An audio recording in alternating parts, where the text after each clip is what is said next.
Yo, what's going on, guys? It's your boy, Atypical Security Guard. I want to welcome you to today's episode of I Read It on Reddit. That's right. We're going to be talking about some of the crazy things that I have seen on the Security Guard Reddit pages. I want to answer some questions, your Security Guard questions, my Security Guard answers. Let's get right to it. All right, so the first one says, banging chicks at work. Anyone here bang a chick at their security gig? His words, not mine. Spicy office romance in the camera blind spot with the secretary off hours. I want to become the legendary security guard, and this is a safe space. I'm assuming what he's saying is please feel free to comment. Guys, look, I want to say this with all transparency. I have been the guy who has had the affair at work, not while working in a security capacity, but definitely in the past. Now, I'm assuming that this person is more than likely saying this in somewhat of a troll, I hope, a troll kind of position, or maybe he's being honest. And I want to caution any of you who are listening to this now, who might watch this in the future. There is a term, and it's called don't shit where you eat, right? Don't get your honey where you get your money. And I can tell you from firsthand experience that there are so many things that can go wrong with having workplace romances. Now, it's not out of the realm of possibility that when you're working in an environment that you're around people that you're going to find attractive and that you might end up dating or in a relationship with people that you work with. A lot of times companies try to forbid this. They try to put boundaries on this, and it's for good reason. Let's think of some of the issues that can come from workplace romance as well. The drama that can come from a bad relationship or anything going south that can ultimately affect the contract. It can ultimately affect the bottom line of the situation. You have to also think about all of the things that can come with any sort of negative accusations, right? We've gone through the Me Too movement. We are firmly in the middle of a cancel culture kind of environment. There can be accusations of assault or harassment. All of these things are very, very serious. And when it comes to something like security, that can sink an entire company. And I can tell you guys that once you get the stigma of having any sort of accusations levied at you, which can happen when relationships go south, it's hard to kind of wash that stain off. So very important to not go down that road.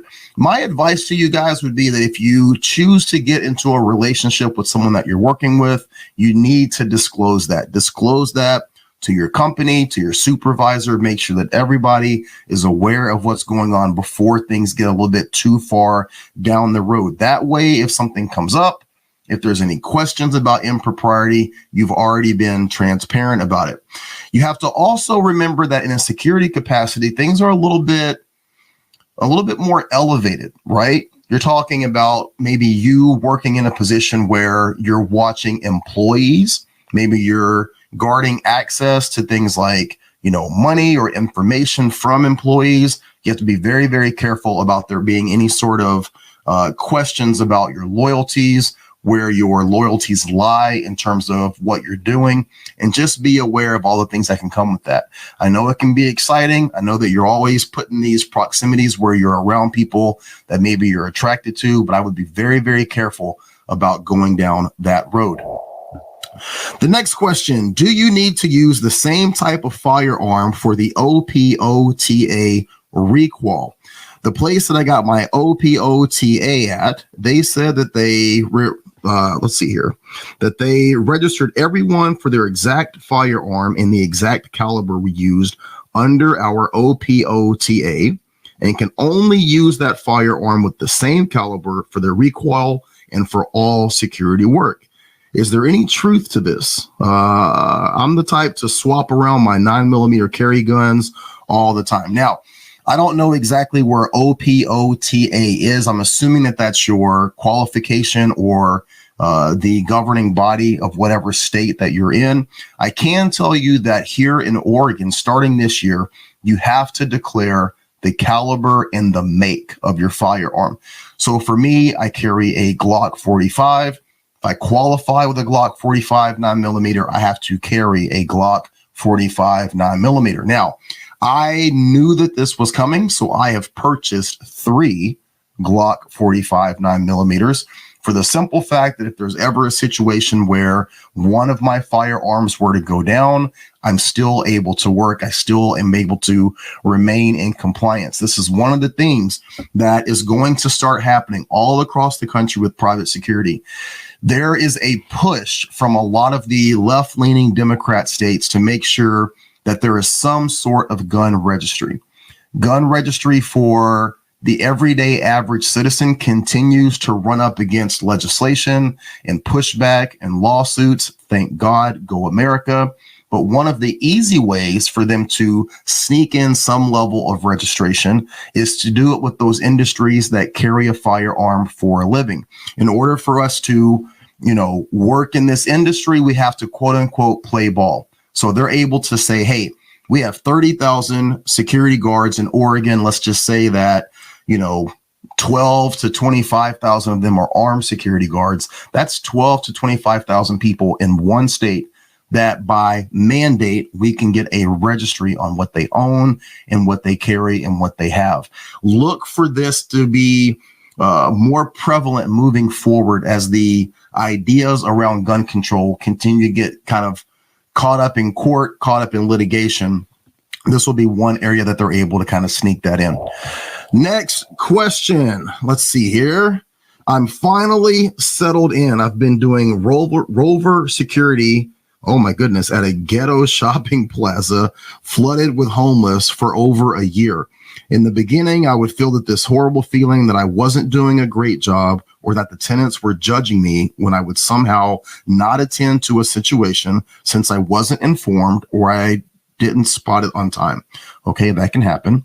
But now when I deal with the homeless person where I miss a situation, I don't feel that same emotion of, oh shit, what if the tenants think this of me or think that or other BS. I simply just don't give a fuck. These are his words, not mine. Of course, I'm still doing my job. I've been at the same location and management has not complained, but yeah, it's just a good feeling. I've been too worried and hard on myself about being judged, knowing that these tenants wouldn't give a fuck if I was gone today.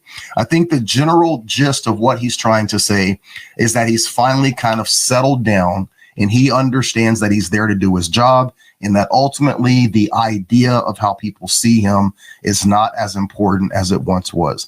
I think that anybody who's working in the security industry, we've dealt with that, right? Most of us, we go into the job wanting to do the absolute best that we can. We want to not only do a good job, we want to impress our supervisors. Best way to do that is to do a good job with the contract, right? We're looking to maybe one day advance or get a raise, and everybody goes in with the best intention. But what you find out after working in security for a very small amount of time is that no matter what you do, you're wrong. No matter what you do, you're at fault, right? You can be the guy that responds quickly. You came in too hot. You can be the guy that takes his time getting to the situation. You weren't there fast enough. If you go hands-on, you were too aggressive. If you don't go hands-on, you're allowing this person to, control the situation and control the problem. There's literally nothing that you can do working in a private security capacity where you're not going to be the person who is blamed. It simply doesn't matter. And I think that all of us, after a short amount of time, we get to that point. You try your absolute best to do your best job, put your best foot forward, and people will still complain. You can give 110% at the location. People will still not be happy. What I caution is for you guys to not get to a point where you truly don't give a fuck. That was his words, not mine. I think that you should settle down. You should understand that you're going to be damned if you do, damned if you don't. You're going to never be fully appreciated for what you bring to the table. Own that and accept that. But getting to a point where you really don't care, when you really don't care to the point that you don't give a fuck, that can be a dangerous place. Because I want you to still care. I still want you to give a fuck about every aspect of your job. Just understand that the opinion of people at that lower level, right? This is not the manager. This is not your supervisor. This is not your boss. This is not the contract holder. It matters what they think. But everybody else on the peripheral, don't worry about that. But you do want to make sure that you still care about what you're doing, how you're doing it, and if you're being successful at what you're there to be doing. Next question says, hot take, unarmed guards are underpaid. Okay.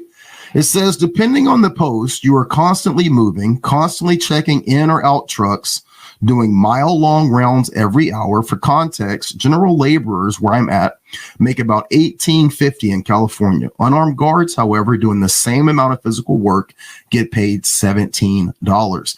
I've had easy post and I've had hard post. And based on my overall data collected, I'd say unarmed guards are underpaid. The responsibility you bear as a guard for access control should pay more than general labor. I am going to say that I don't know the firsthand knowledge about what you guys make in California. I think that there's been a mandated, minimum wage increase that I think is $19 or $21. I think the minimum wage here in Oregon is like $19. So if that's not the case, then yeah, that definitely needs to be in alignment with what you're making at like McDonald's or something else. In terms of security, unarmed security being right up there with general laborer in construction, slow down, bro. I don't know that that's necessarily true. I've worked construction a couple of times, just very, very minimal. And even the grunt work is very, very difficult. Unarmed security, checking doors, things like that, dangerous. Definitely in California can be a little bit dangerous, can be a little bit sketchy. I don't know that it's up there in terms of difficulty with general laborer in contracting. Whether or not you guys need to be paid more, I think is something that we could debate. There is a lot of anecdotal evidence that shows that a lot of security guards at the unarmed level and at the armed level are just absolutely inept. And when I say inept, I mean not doing their job even at the base level. I think one of the next slides that's coming up is talking about, security guards just not securing a door that leads to the entire company losing the contract. There's too much evidence out there that shows that people are not taking working in private security seriously, especially in those unarmed, lower activity jobs. I think that if you guys want to see a raise in pay, if you want to see a raise in respect, you have to start policing your own and doing a better job with the small amount of authority and opportunity that is given to you. I think that security in general is vastly underpaid and vastly undervalued, but a large part of that comes down to us and what we allow within the industry. So if you want to make more money, maybe do a better job and push for the people that are working with you to do a better job as well. Okay. Next take. Let's see what we got here. It says, oh no, we all did stuff and now we lost our hours. This is exactly what I was talking about. It says, work in a luxury commercial spot I'm working at recently had more guards of our company to fill in spots for their own private security. So that meant more hours for us. Our guards were OFC. I'm not sure what that means. Of course, right? The typical young unarmed guards. Some slept in the back and they left early. Typical NYC stuff. Anyway, there's always one guard in the back to let construction workers in, and the private security is at the front. This female guard, don't know much of her, but knew that she was one of the clueless and stupid type. All she had to do was physically pull the door all the way in, as it's wooden and being constructed, after you let the workers in. Guessing she let someone in and didn't close it all the way, which is hard to fathom, as our desk is literally aligned to see if the door is open, even a smidge. Long story short, building owner walks into the building through the back randomly one day. Door isn't closed all the way, and the guard is not at the desk either. Guessing she went to the bathroom. By the end of the day, friend calls me and tells me that we lost the contract for the extra hours. This happens all the time. Guys, it is so easy for us in private security to make one mistake. And partly the reason is because there's so many companies out there, number one, so many companies out there that are willing to lowball and underbid the other guy, number two. right? There's always another company that is knocking at the door, that's bringing over cards, that's emailing, reaching out by phone, stopping by the site and saying, we can do a better job and we'll do it for $1 to $5 cheaper per hour. So what does that give that contractor? It gives them opportunity. It gives them options, right?